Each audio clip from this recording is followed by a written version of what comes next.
Hello guys, welcome back to our channel focus on study. तो जैसा कि आप सभी को पता है कि हम दिल्ली पुलिस के जो प्रीवियस ईयर पेपर है उनकी एक सीरीज चला रखी है हमने, उनका सॉल्यूशन कराते हैं। ठीक है, तो आज का हमारा नेक्स्ट पेपर है।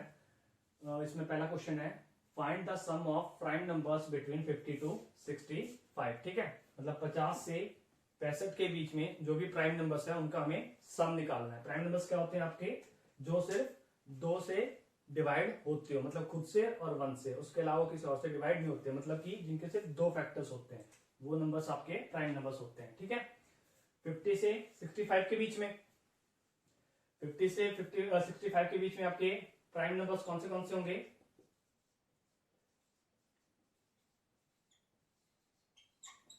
इसमें पहले आएगा आपका 53, उसके बाद आएगा आपका 54 नहीं, 5 नहीं, 6 नहीं, 7 नहीं, 8 नहीं, 9, 59 आएगा।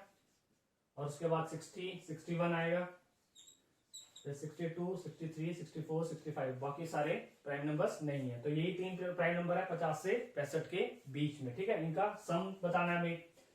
9 1 10 और 3 13, 5 5 10, 5 3 15, 1 16 और 1 17।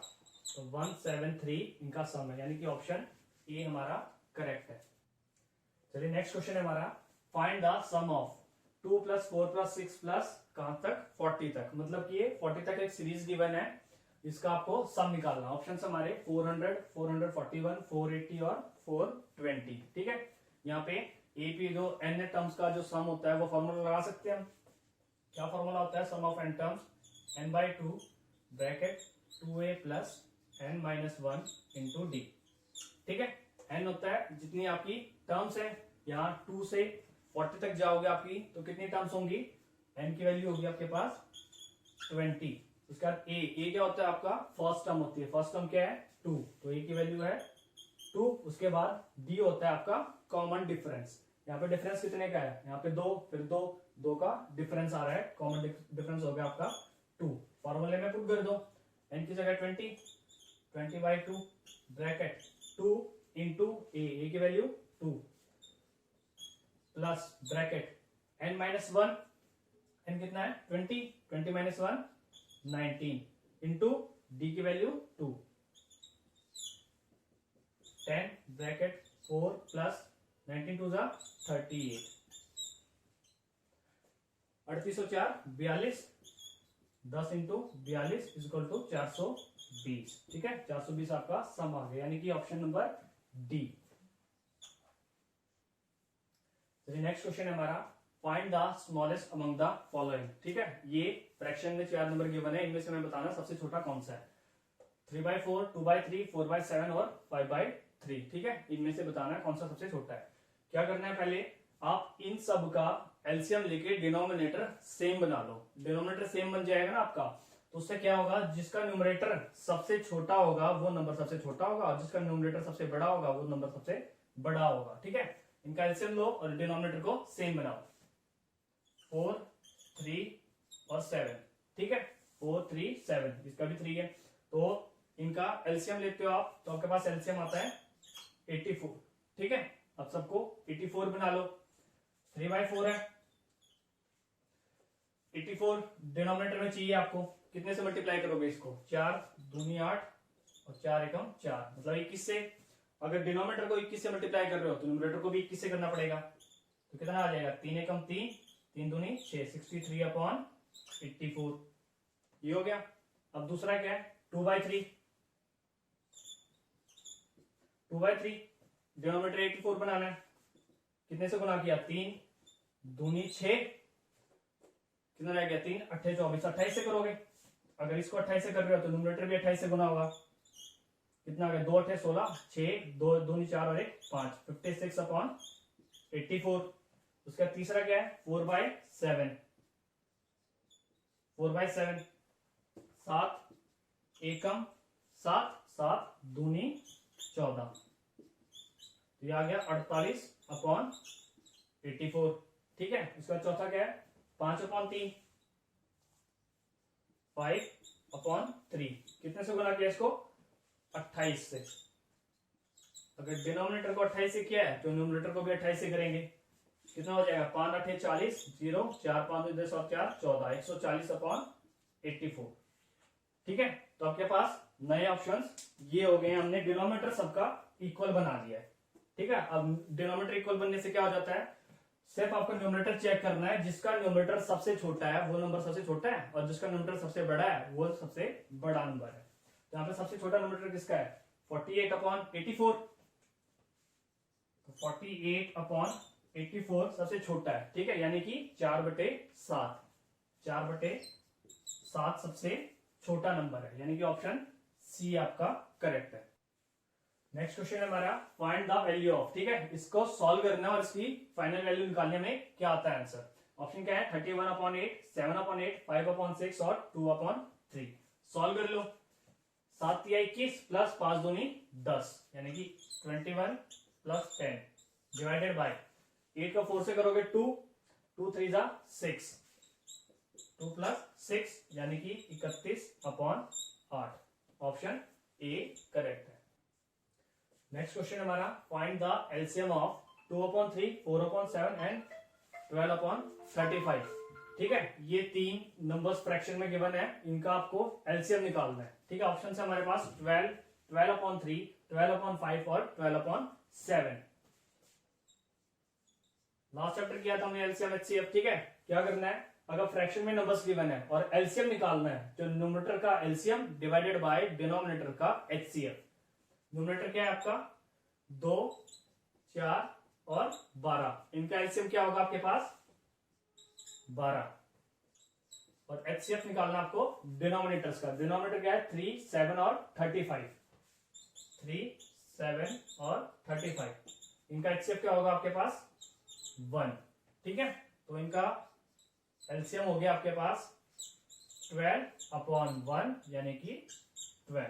ठीक है, अगर आपको बोल दिया जाए कि एचसीएफ निकालना है, जो न्यूमरेटर्स का एचसीएफ डिवाइडेड बाय डिनोमिनेटर्स का एलसीएम। ठीक है, ऑप्शन नंबर कौन सा करेक्ट है, ए।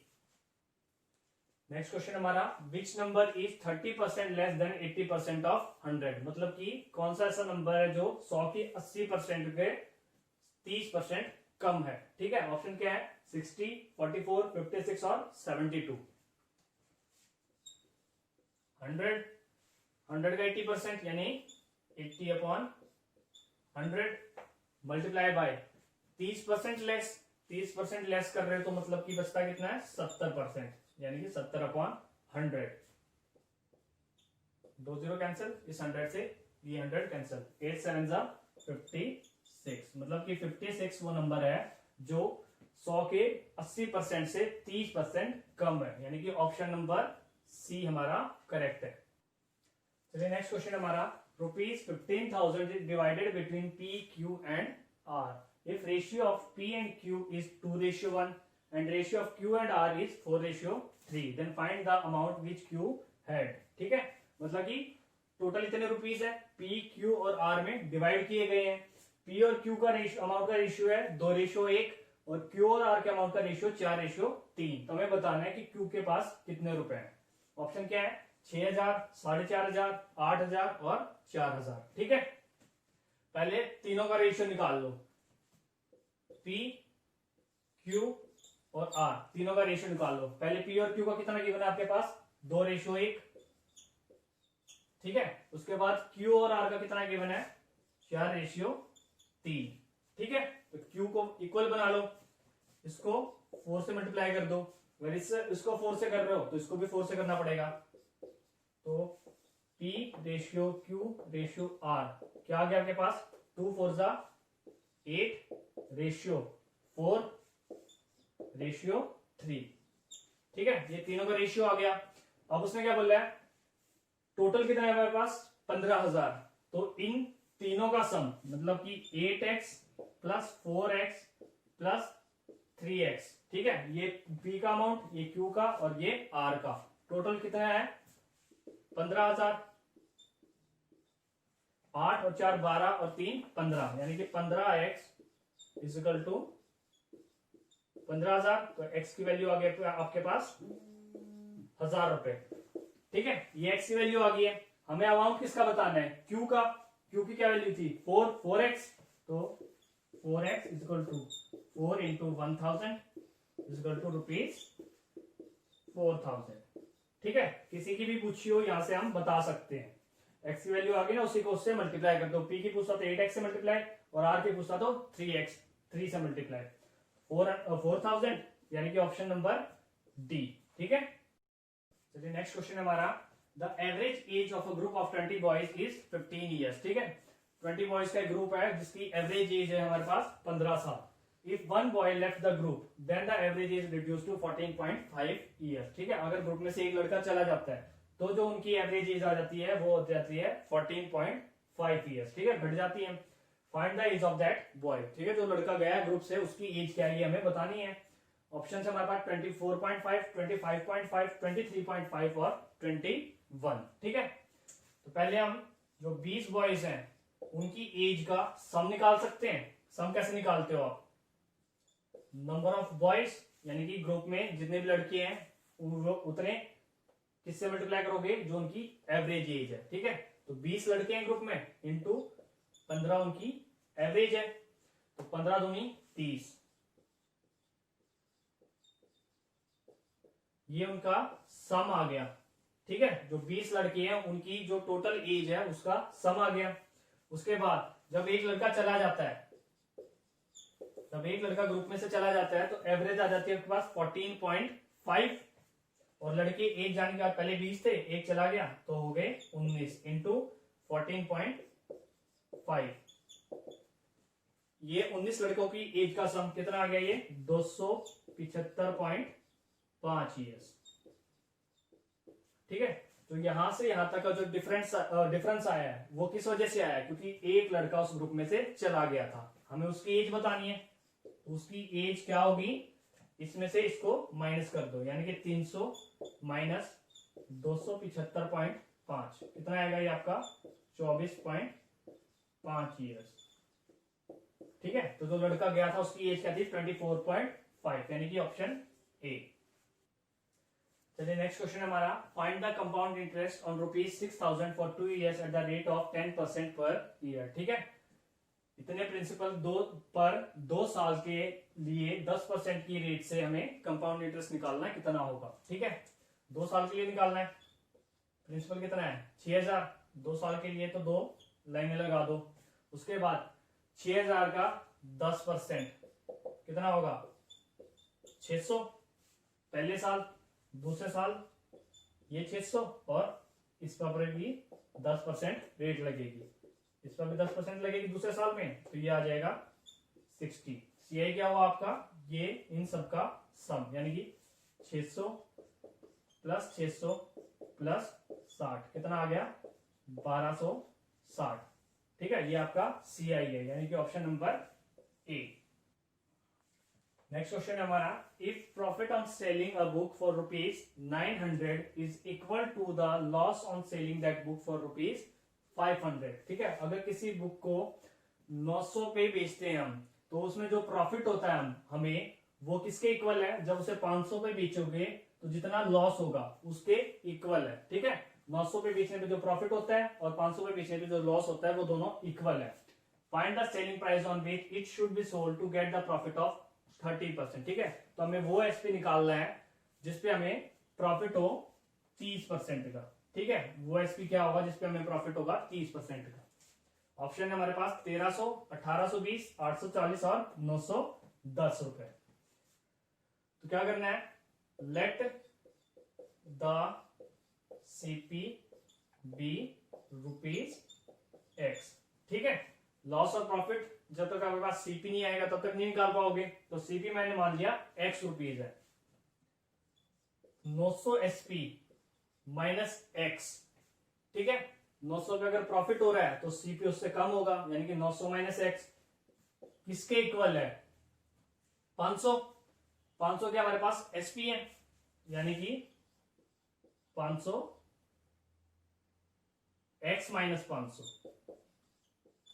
ठीक है, अगर 500 पे बेचने से हमें लॉस हो रहा है तो सीपी से ज्यादा होगी। ठीक है, साफ लिख देता हूं मैं इसे दोबारा, क्या ये X माइनस 500। ठीक है, अगर 900 पे बेचने से प्रॉफिट हो रहा है तो सीपी उससे कम होगा, यानी कि 900 माइनस X होगा। अगर 500 पे बेचने से उसे लॉस हो रहा है तो सीपी उससे ज्यादा होगा। x माइनस 500, ये दोनों इक्वल दिए हुए हैं क्वेश्चन में, सॉल्व कर लो। 900 plus 500 is equal to minus X था, उधर चला जाएगा तो प्लस एक्स, यानी कि 2x।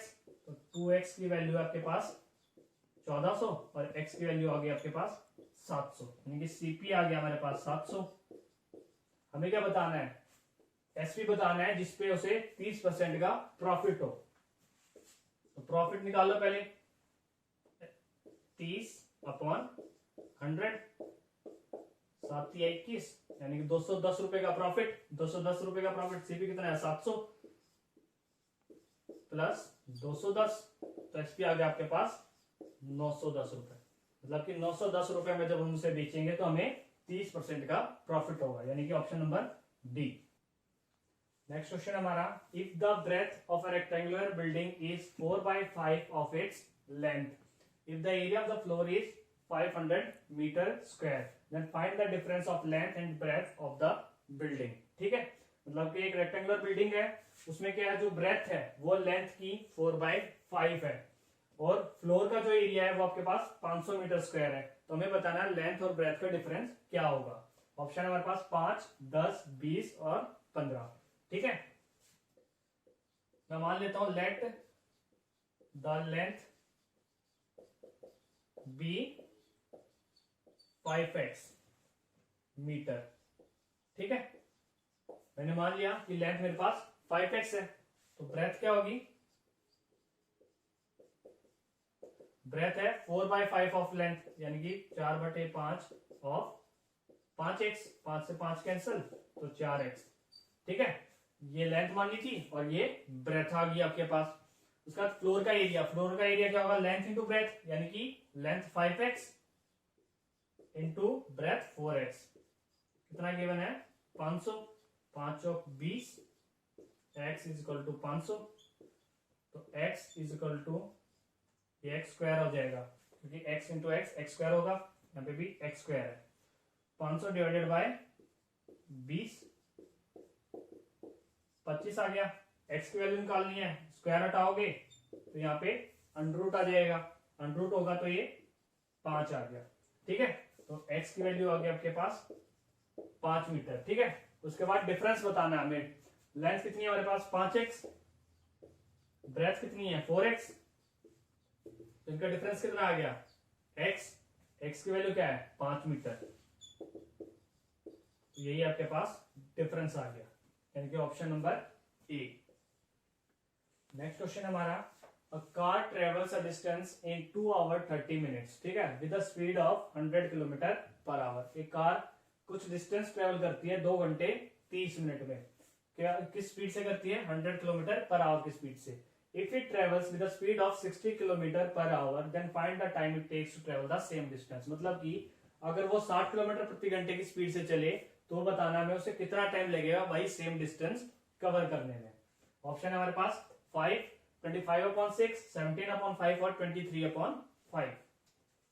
तो पहले डिस्टेंस निकाल लो। डिस्टेंस क्या होता है आपका, स्पीड इंटू टाइम। ठीक है, स्पीड कितनी है 100 kilometre per our into time 2 hours plus 30 minutes, इसको आवर्स में कन्वर्ट कर लो। ठीक है, 100 इंटू 0 से 0 कैंसिल, 3 1 जा 3 2 जा।